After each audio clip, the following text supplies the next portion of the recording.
This meeting is being recorded.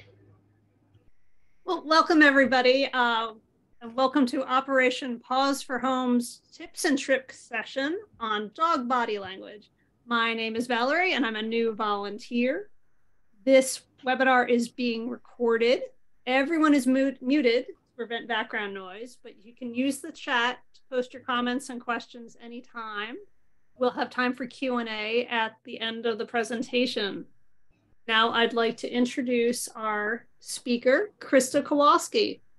Krista has been working in the animal welfare field since 2016 and has spent 5 years managing the dog population for her local shelter. She earned her certification as a canine training and behavior specialist in 2019. She's been with Operation Paws for Home since 2022 and enjoys sharing her knowledge of dogs with fosters and adopters. And I'm looking forward to it. So take it away, Krista. All right, thank you. Welcome everyone. I just decided to do a tips and tricks session today on dog body language because as we've talked about in some of our previous chats, some of dog body language can be really subtle and some of it is easily mistaken for other types of behaviors. So I wanted to give you guys some tools for reading body language. And we can go to the next slide.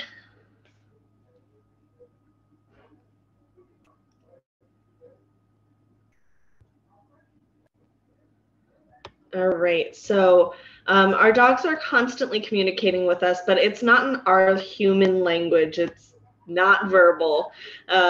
Their body language is a way for us to understand how they are feeling, and oftentimes it is very subtle.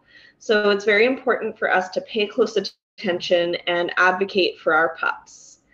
And I'm going to take you through on the next slide of an easy way to break down and remember the areas of the dog body language that you're going to look for.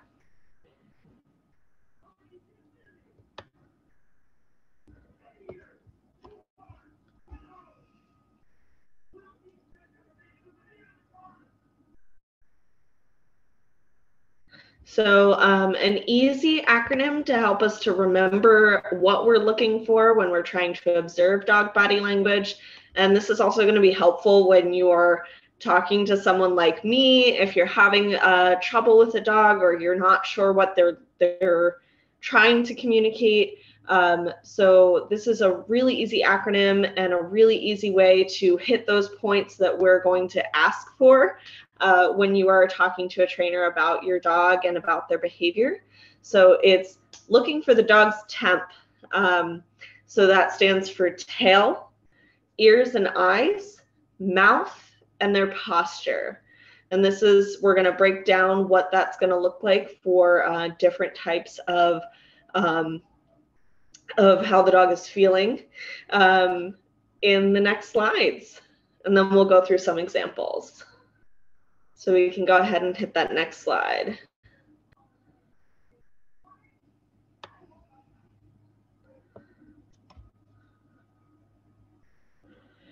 All right. Oh, do you see the slide for your full? What? Okay, thanks. So a fearful or timid dog, what we're going to see often is we're going to see a tail that's low or tucked under the body. The ears are going to be down or back, and this is one of those that's kind of dependent on what is normal for that dog. So that's something that we'll discuss a little bit more later down the line.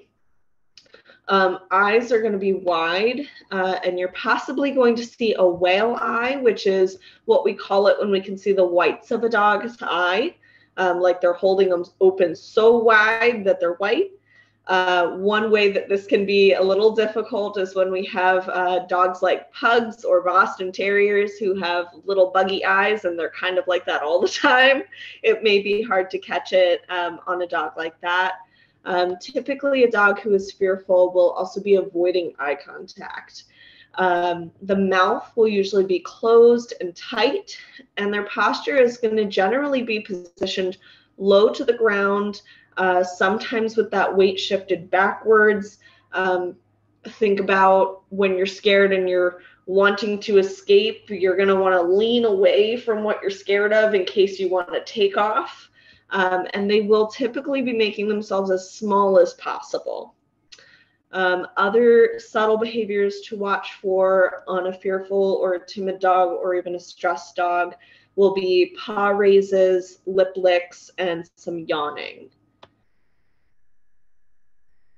A comfortable or relaxed dog, the tail should be neutral. It should be loose. If it's wagging, again, you're going to want to see like loose, swishy. I like to call them noodle dogs. Sometimes if they're an excited but comfortable dog, you'll see what I call helicopter tail, where it's just going around and around. But it should all be loose. You shouldn't see any tension. The ears should be in a neutral position for that dog. Again, the key here is no tension. So whatever is natural and relaxed for that particular dog.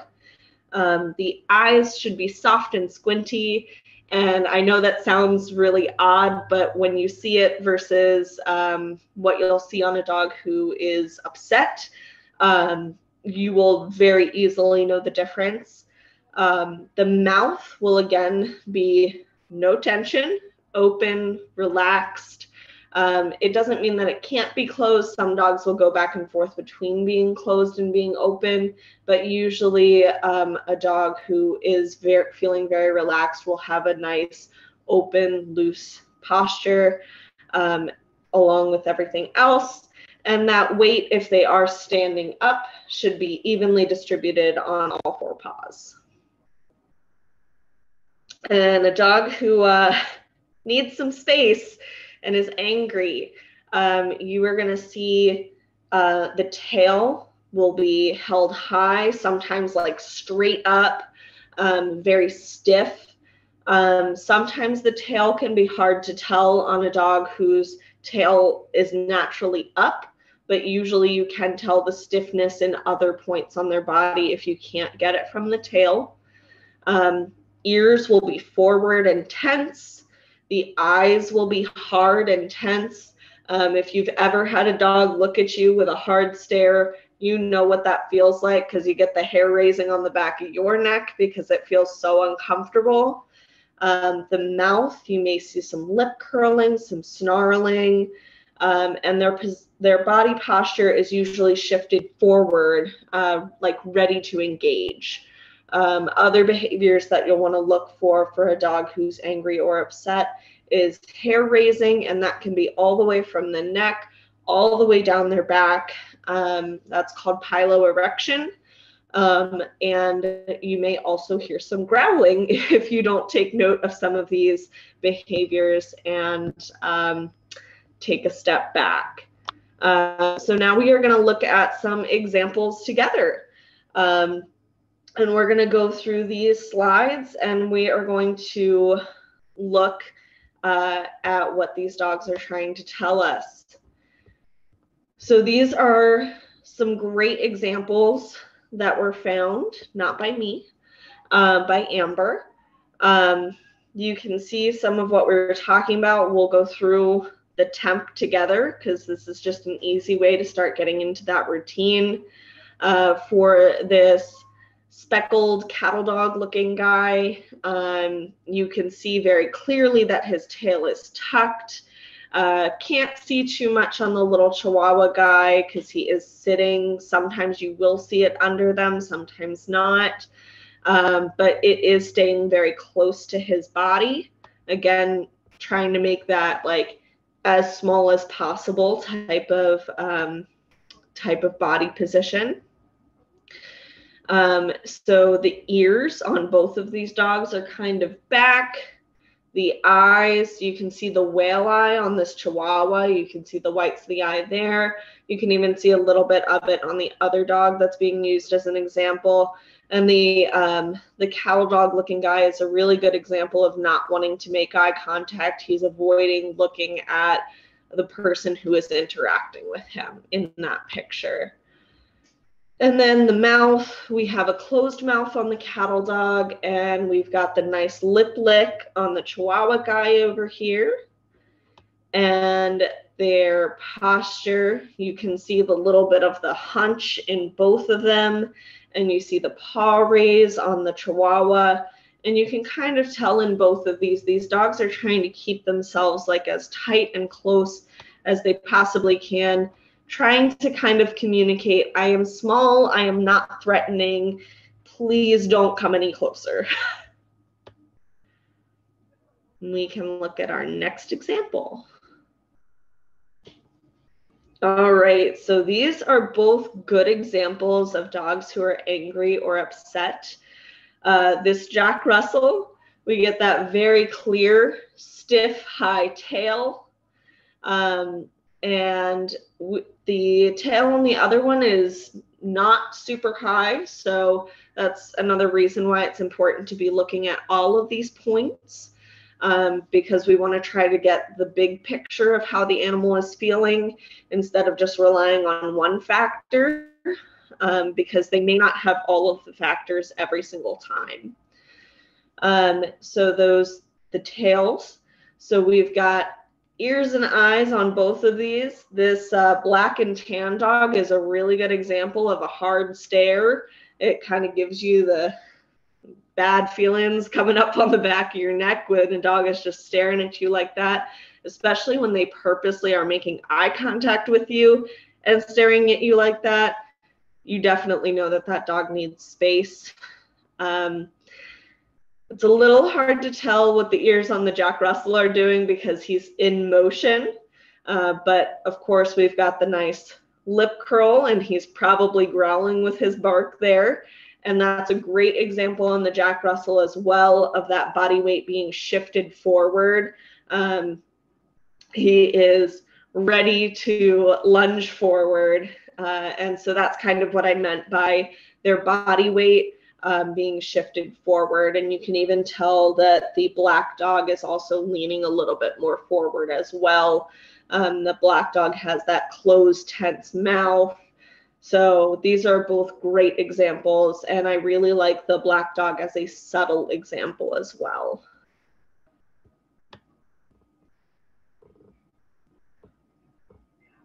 All right, and now we have some comfortable, relaxed dogs.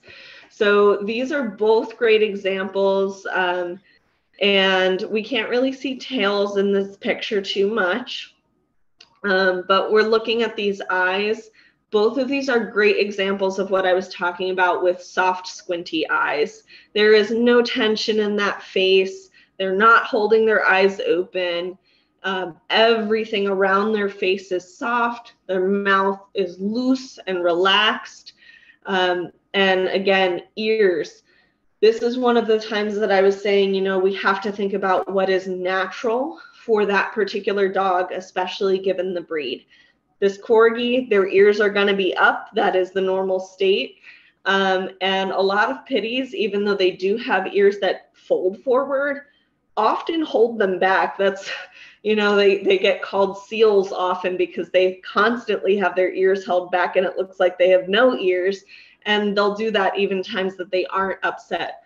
Honestly, I have some experience trying to get pictures of pitties at the shelter that I work for.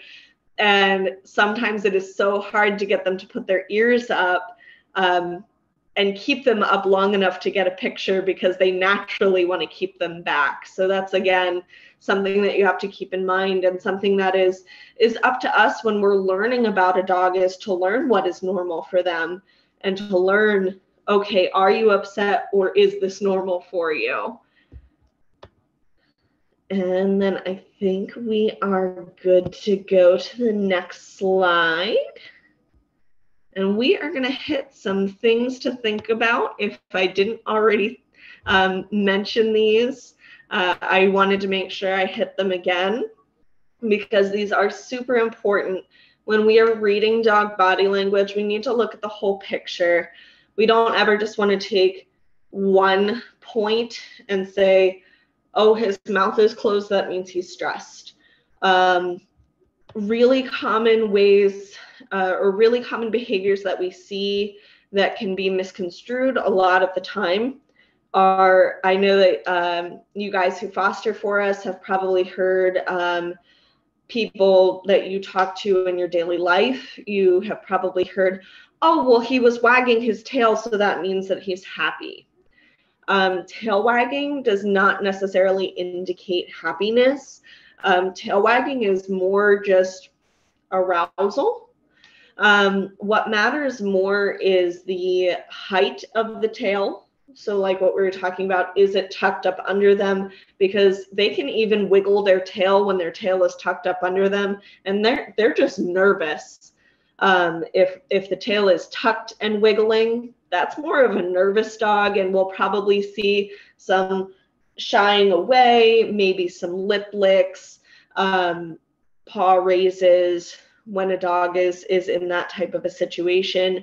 When the tail is high and stiff, it can be wagging at that time too, often very fast. And that is not a dog who is happy in that moment. If you look at the rest of the body language of a dog who has its tail high, stiff, and wagging, you'll probably see a lot of tension in their body.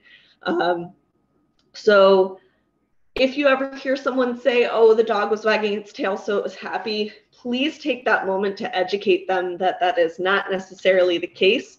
Honestly, the only time it really is when you have that nice, loose body language. And sometimes, you get the dogs who are really noodles and they wag with their whole body. And, some of them, I'm sure you guys have had them, have come across them in your lives, will hit themselves with their own tail because they just can't stop wiggling. So that's always a good sign, but it is an easily misconstrued behavior. Another one is that piloerection, that hair raising that I mentioned with dogs who are upset. Sometimes it's just arousal. Sometimes it is not a conscious behavior. Just like, when you're on a roller coaster and your hair raises with excitement, it can sometimes happen during excitement. Oftentimes, you'll see it when dogs are meeting new dogs. And then a lot of times you'll see it go down. You'll see that hair raising go down after they take a little break and do a shake off, because that's a way for them to relieve their own stress. So that's a really important one to, yes, keep an eye on to make sure it doesn't escalate. But it's an unconscious, it can be excitement, it can just be, I'm alert. It doesn't necessarily mean that they're upset. So we definitely have to look at the big picture. Another example that I wanted to mention is belly up postures. The vast majority of the time, if a person sees a dog laying on its back with its belly up, they're like, oh, he wants belly rubs. And that's not always the case. Sometimes we will see this in a dog who is fearful and really just trying to be like, hey, I'm not a threat. And oftentimes we can see this in times of stress. If they're meeting new people, coming off of transport is a great example. Sometimes we'll have a dog come off a transport and immediately roll over and show its belly.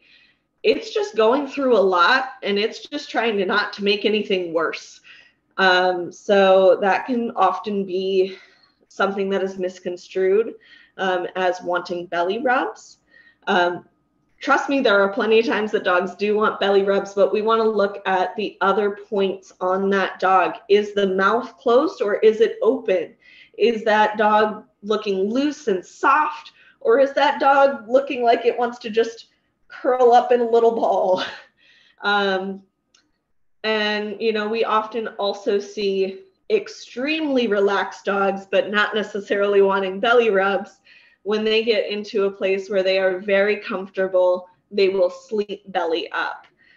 So not necessarily wanting a belly rub, but they are feeling very comfortable when they are sleeping belly up. I actually just recently saw someone who is in our OPH family group post that their dog was sleeping belly up, and they just thought it was adorable. And I was able to say, hey, he feels really comfortable and he trusts you guys. So that seemed to make them pretty happy to know that he felt that comfortable with them. All right, and the other thing that I just want to mention is that dog body language starts subtle.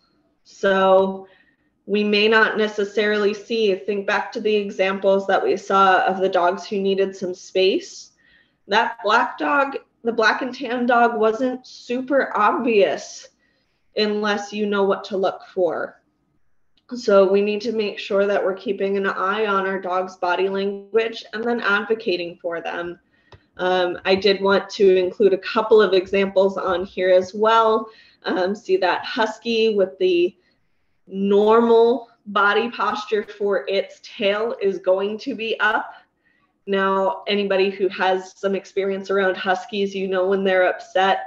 And if you've ever paid attention to their tail, you will see it straighten somewhat, and sometimes it fluffs out even stiffer. It's very interesting to see. And also with the ears up, and then again with the pitty and the ears back, but that is nice, soft, loose body language from this pitty in this picture. So just keeping in mind that none of this is going to 100% fit every single dog. You have to take into account what's normal for that dog and what the rest of their body language is doing. And with that, I think we are ready to open it up to any comments or questions. I don't know if anybody threw any in the chat while we were discussing. Not yet. And if you would like to be unmuted, let me know in the chat and I'll do it. Well, I've got a question to start us off, Krista. Yeah. My dog, she isn't that friendly to, she sometimes isn't that friendly to other dogs, but she's really loosened up over the past year or two. There's a kitty that lives down the street. They smelled each other by his fence once and it didn't go well. So now we never approach the fence, but whenever we walk by, he goes nuts and he's barking and he seems like he wants, I don't know. I just imagine that they're talking to each other because they're both barking at each other. But her fur does go up a little bit and she's barking, but I never really thought to look at her tail other than I think it wags. So, but I'm not sure if they're talking trash to each other or they're friendly, and I'm wondering what I should look for tomorrow if he's out. Yeah, absolutely. I would definitely keep an eye on, especially since you're walking, I would watch her body posture. Like when she's walking, does she stay loose while she's walking or does she kind of tense up a little bit? I would also watch for anything that you can see on her face, which can be hard if you're walking her, to see if that part of her is soft or if she's a little bit more hard. Because I would say the hair raising makes me think that she might be a little nervous, but it could just be over arousal. But the through the fencing, when you said it didn't go so well, sometimes that can be simply caused by the barrier. So that's something else that we have to take into account when we're trying to introduce two dogs and see if they're going to be friends. So he may never interact with her the same way he would if he were, say, off leash, and actually having the opportunity to interact appropriately, because that barrier can cause different behaviors to happen than would happen outside of that barrier. Oh, that's interesting. I never thought about that. And I've never seen him being walked, so we haven't had that kind of opportunity. Right. You haven't had the opportunity to meet him any other time. Right. But yeah, from her, I would look to see I think the biggest tell is going to be whether or not she seems to stay loose and relaxed, or whether you kind of notice her like stiffen up a little bit. Okay, fantastic. I will try to remember all that tomorrow morning. There aren't any other questions yet in the chat, so I'm going to take advantage. I am going to be adopting Benny in a couple weeks. He is a heartworm positive dog. We met at a dog park that's at his apartment. And yeah, it took them a couple of minutes. They both had their tails under them. And then after a few minutes, they both just started romping around and playing together. And we stood there for a long time to make sure that they really were genuinely seeming comfortable with each other. So he's getting his heartworm treatment this week, and then we'll be taking him home about day 17 or so. And I'm really concerned about how to get them to get comfortable with each other without it turning into big activities where they're romping and wrestling. And I don't really know quite what to do. I've never had this situation. Yeah, absolutely. So you're going to want to make sure that both dogs feel comfortable in this situation. And a lot of this is a matter of taking things nice and slow.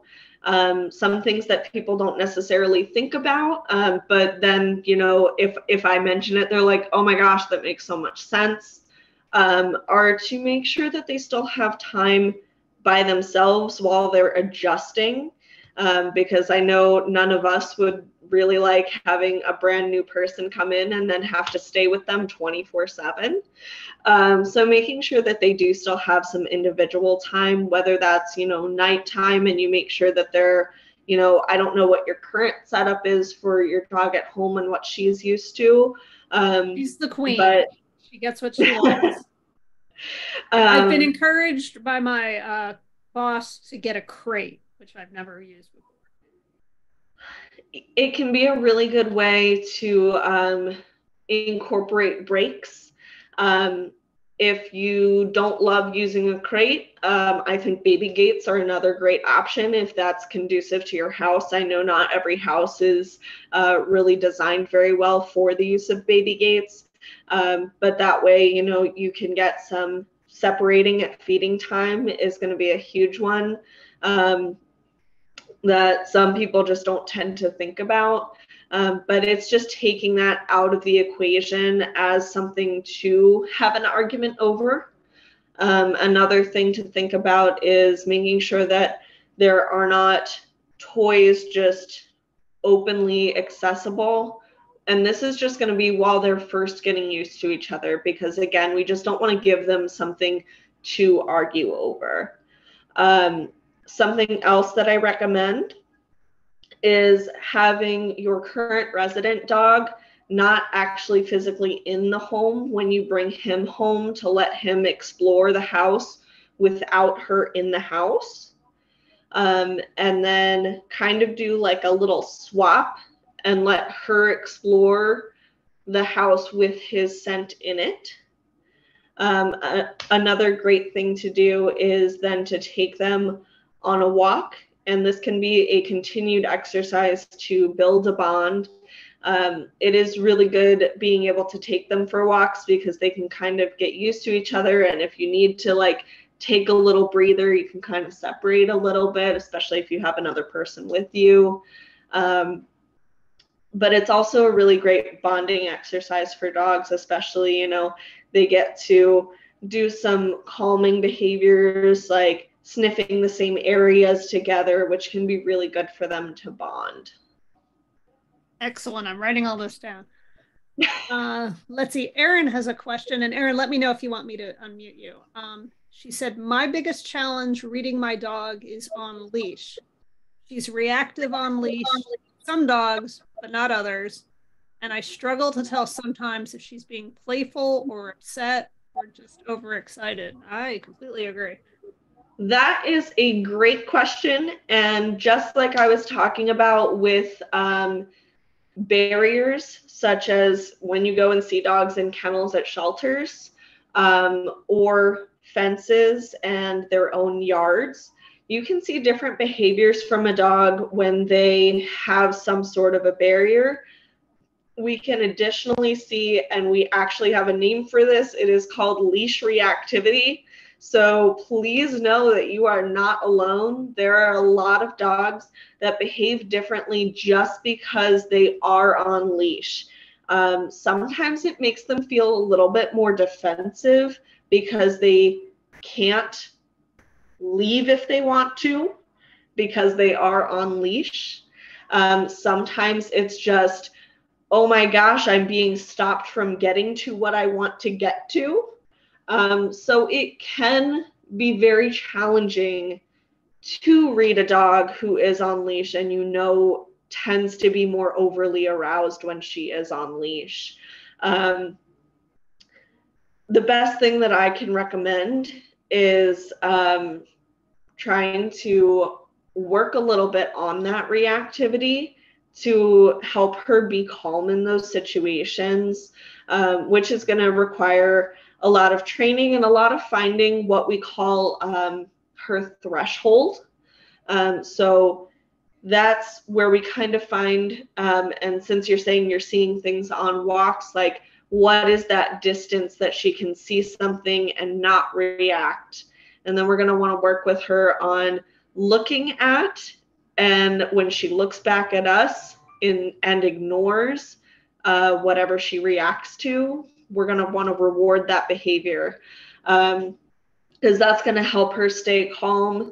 And I've seen some great videos on this. So if you are interested, please let me know. I would be happy to send along the links so that you can see if you can help her work through that so that she isn't so reactive on her leash. I'd personally love to see those links. So.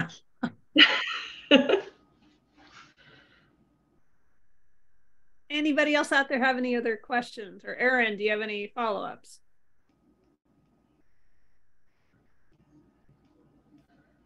Okay, Lisa, let me try to unmute you. One sec, I got 2 computers and 2 mice.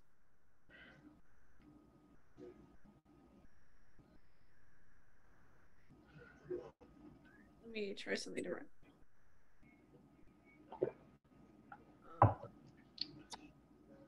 Hold on, I'm hitting the wrong computer. One sec, sorry.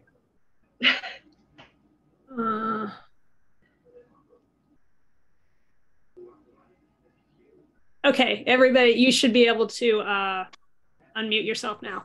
Hi. Hi, Lisa. Hi, Krista. Thank you so much. You'll hear my guy in the background because he's wanting me to play. So aroused is anxious, right? Like, perfect example. My guy right now is kind of doing all of those things, but I know he's not upset at the moment. He just wants to play with them. But I feel like it quickly turns into being like kind of that borderline. Does that make sense? Yes, absolutely. So yeah, I think the question is like what to watch out for, and I mean, is it important to always try to calm them down so that they don't tip over into something, or what's, I guess, maybe the best way to try to handle the just over aroused? This is a really, really great question, and I am super glad you asked it. A lot of times what we can see this, when meeting new dogs or during play. A lot of times, and sometimes this is just based on age. Some dogs do grow out of that type of behavior. I'd be curious to know how old your dog is. But a lot of times we see this with that adolescent age dog, which is a lot of what we come across in the shelter and rescue world. So this is anywhere from about 8 months or so to about 2 years old. And the trouble with the dogs in this age group is that they don't know how to regulate themselves. So it is often up to us to kind of intervene and help them take breaks. Sometimes this happens during play just with us, where we need to disengage because they're becoming too much. So a lot of times it is up to us to try and see more of those subtle signs before it becomes over arousal and tips into something a little worse. That's oftentimes when you see fights between dogs as well, is when you have basically an annoying little sibling, and you have a dog who's like, okay, I've had enough, and has given them like a corrective warning and said, I've had enough, and they're not listening because they just still want to play, and they're overly tired as well, and they're not understanding that they need to take a break. And sometimes that does become a moment where we do need to step in and kind of have them take a break and have them settle down. So it is actually really beneficial to have your dog know how to occupy themselves and have some activities that they can do by themselves. Licking activities are really great for having something to focus on. And channel the energy so that they can settle. But yes, over arousal can often tip over into a dispute if we don't intervene. And like I said, a lot of times we see that with our adolescent age group, who honestly, I feel like they're just saying, but I don't want to take a nap. And acting like toddlers in that moment, of just, I want to keep playing, but they're overtired and cranky, and so they're not behaving very well. That makes sense. And I mean, honestly, I just put him in a down and gave him a Kong, and now he's fine. But like, Yep. Yep. Okay. And then my other question is, so when we get into this like super anxious, like the tail's wagging like crazy and we're just barking, and like you can tell they've just completely lost it. Like, what's the best way to just even get their attention? Because I know they're completely gone, right? Like this happens. Yeah, I mean, just like we talk about. So with Aaron's dog, going back to the leash reactivity and how I talked about threshold. When they're over threshold, they can't learn anything new. Same goes for dogs who are fearful. If we don't pick up on the subtle signs that they're becoming afraid of something and they get to the point of panic, they're not going to be able to learn anything new at that point in time once they've hit panic mode. So one thing that I find useful, and it's going to depend on what the situations are that you tend to notice the over-arousal happening in. Like, is this barking at something specific? Is it trying to engage with you, or is it with another dog? When do you typically notice that? So I have a storm door. And if I have like the front door open and the storm door is there, and someone, God forbid, puts a package on the porch,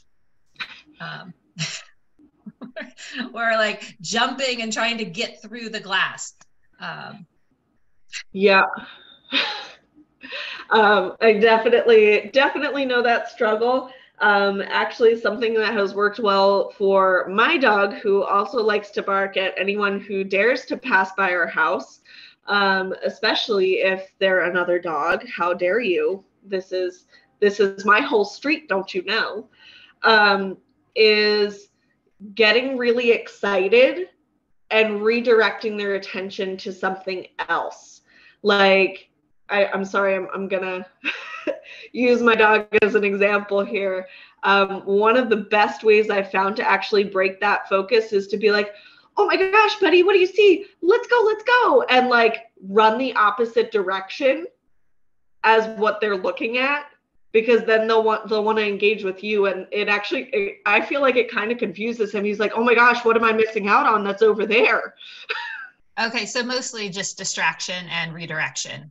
Mostly just distraction and redirection. I don't know that there's a really great way of stopping that behavior unless you can practice when he's under threshold, like before he sees the mailman coming, and just practicing calm behaviors at the door, practicing rewarding when he's being quiet and watching out the door, but a lot of distraction and redirecting to a different activity.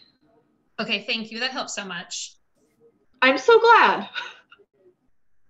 And Krista, when earlier in your answer to Lisa, you mentioned licking behaviors. Is that like a little thing that has peanut butter on it or something? Yes. So these can be, so the reason I just kind of encompassed it as licking behavior is because it really depends on what your dog finds exciting. So this can be a frozen Kong. I talk about Kongs a lot. I find them to be a really good way for a dog to have something to focus on, but not all dogs like Kongs. I have actually found some dogs that don't utilize a Kong at all, but if you freeze the same type of stuff in like a paper cup and then peel the paper cup off so it's just left as like a popsicle, and then they can lick that, that it does the same type of thing, and they'll like that since it's not in the Kong, because for whatever reason they don't like the Kong. You can also use, there are lick mats that can also be frozen. A lot of people like to use those when they need to do things like cut their dog's nails, because it keeps their dog focused on that. Or even bath time. If your dog doesn't like to sit still for bath time, those can be useful as well. But if you find what your dog likes, because it doesn't even have to be peanut butter, there are so many ideas out there. My dog in particular likes, I mix a combination of peanut butter and plain Greek yogurt for him, and he loves that. And it also kind of reduces the amount of peanut butter that he is getting, which I like because I don't want him to get that much fat all the time. And you can use things like blueberries, bananas, what are some other good ones? Unsweetened applesauce. A lot of dogs like that. And all of those things freeze really well. And can keep it interesting for your dog so that they want to participate in that behavior and in that activity. And licking is actually a very tiring behavior for them, so it's really good mental stimulation as well. Tammy, feel free to unmute yourself and ask your question. Thanks. So I just have a question. Like, all these things are great. It's very helpful. I feel like as fosters, we learn pretty quickly to pick up on these cues dealing with lots of dogs. Mm-hmm. And so I'm wondering how we can pass this information to adopters, right? Like, you see a lot of our returns are because it's not, the dogs aren't getting along with the resident dog, things like that. And I don't know if you have like a video where you go over some of these points and some of these tips that we can point the adopters to, or I can definitely see if I can come up with some examples that I can give you so that you guys have some examples to show off. I think that'd be great because, it's one thing to tell, like if you have a dog and you can tell the adopter, like watch out when, the dog does this, and then, Yeah, absolutely. And, our adopters are all at different stages in, right. Their knowledge of dog behavior. Some of them are really well versed in dog body language and behavior, and others are not so much. And, we even have people who are first-time dog owners and don't really know what to look for. So I think having examples is really helpful because it is definitely something that it's difficult to explain and make sure that they understand. But at the same time, Tammy, I do just want to touch on, like, returns can get us down, but sometimes even though the dogs get along well, not at the home. Sometimes it changes when they do get home. Sometimes that is, user error of not taking it slow or doing something like, well, I was feeding them from the same bowl. Trust me, I had that actually happen once where they fed them from the same bowl. I have too. Expected there to not be an issue. Just things like that to us seem like no-brainers. But sometimes it just happens that it isn't the right match. I recently was talking to someone who, unfortunately, the dog does have a pretty high fixation on the cat. So yeah, it may be able to be worked through, but you're always going to have that risk to the cat. So is it in that type of a situation, it's almost better that they return. I am absolutely happy to put together some points for examples for adopters and maybe some just, simple when you get home bulleted list of do's and don'ts to try and help out.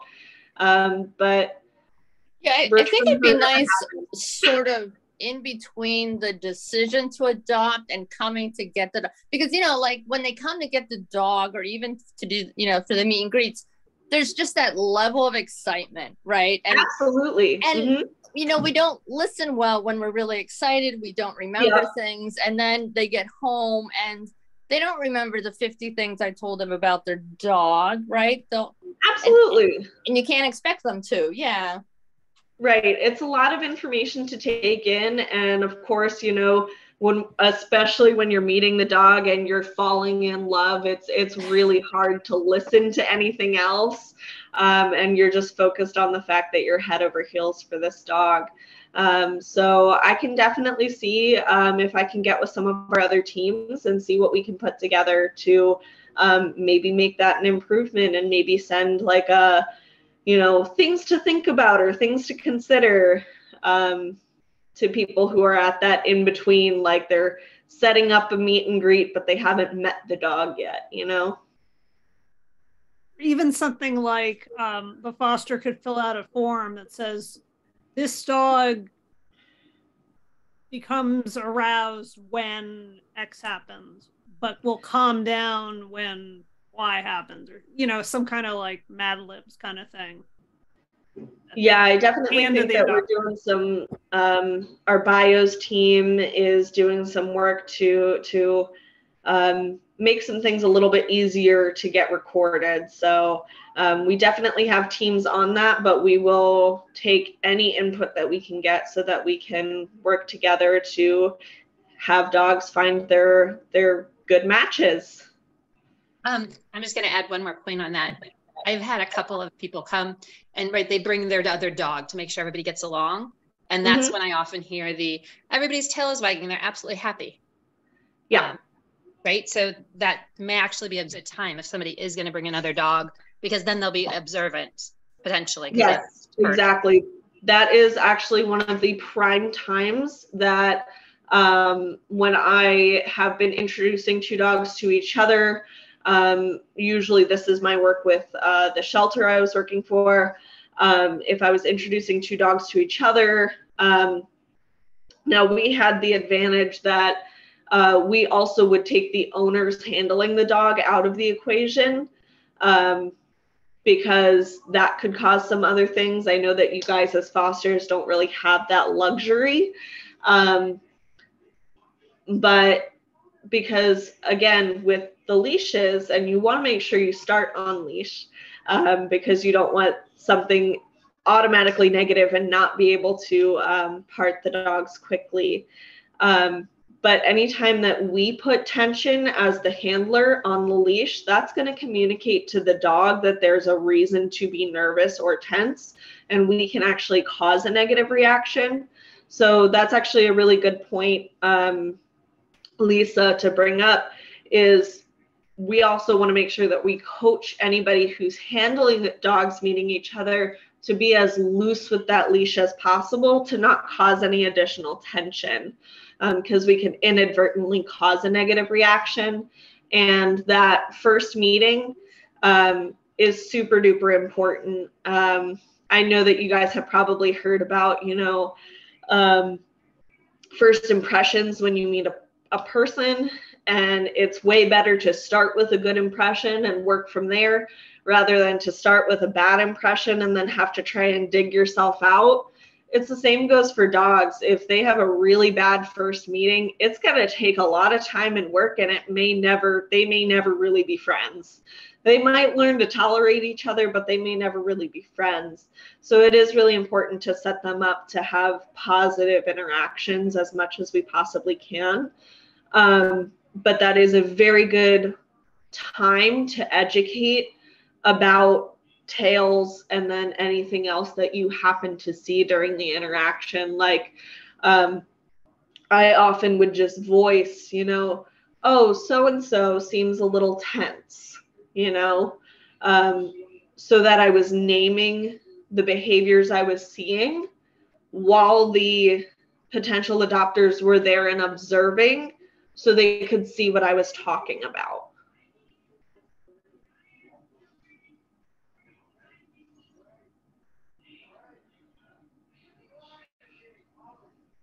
We're almost at time. Does anyone have any final thoughts or questions for Krista?